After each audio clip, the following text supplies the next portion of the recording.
एक जादूगर ने तौबा के बाद एक ऐसी हकीकत बयान की जो हर मुसलमान को जानना चाहिए और उस पर अमल करना चाहिए। मैं जिन्नात को लोगों पर जादू करने के लिए भेजा करता था। कुछ लोग ऐसे थे जिन पर जादू फौरन असर कर जाता, लेकिन कुछ लोगों के बारे में जिन्नात वापस आकर कहते हमने उसकी आवाज सुनी मगर उसे देखा नहीं। कुछ के बारे में वह कहते हमने उसे दूर से देखा लेकिन वह हमारी निगाहों से गायब हो गया, और कुछ के पास जाकर वह यूं लौटते हमें वह कहीं नहीं मिला। फिर मैंने मर्दह को भेजा जो ताकतवर जिन्नात होते हैं, मगर वह भी नाकाम होकर पलट आते और यही कहते हमें वह नहीं मिला। आखिरकार मैंने अफरीतों को भेजा जो सबसे ज्यादा कौवी और खतरनाक जिन्नात होते हैं, लेकिन वह भी कहने लगे हमने मशरिक और मगरिब की सरजमीन छान मारी मगर उस शख्स को नहीं ढूंढ सके। मैं हैरान होकर कहता वह तो अपने घर या दुकान पर है, फिर तुम्हें क्यों नहीं मिला, तुम अच्छे से नहीं देखा होगा। तो वह जवाब देते हम वहां गए मगर वह हमें नजर नहीं आया बिल्कुल।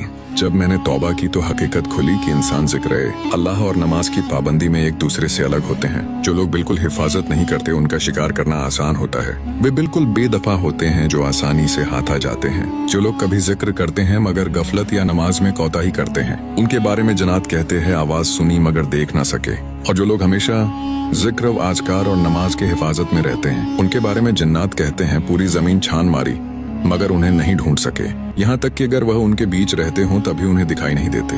अल्लाह ताला फरमाते हैं वइज़ा क़रअतल क़ुरआन जअलना बैनका व बैनल लज़ीना ला युमिनूना बिल आखिरति हिजाबन मस्तूरा।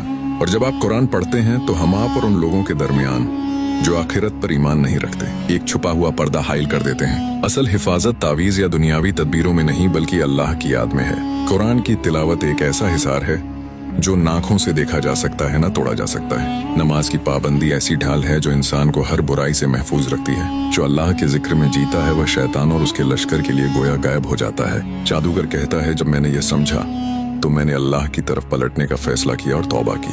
आज मैं तुम्हें बताता हूँ अपने आप को जिक्र अल्लाह और तिलावत कुरान में रखो और नमाज की पाबंदी के हिसार में रखो। अल्लाह की याद में जीने वाला शैतान के लश्कर के लिए गायब हो जाता है। यही असली हिफाजत है, यही असली क़ुव्वत है। ए अल्लाह हमें 5 वक्त की नमाज कायम करने की तौफीक अता फरमा, गुनाहों से बचा और हमारे अमाल को कबूल फरमा। आमीन।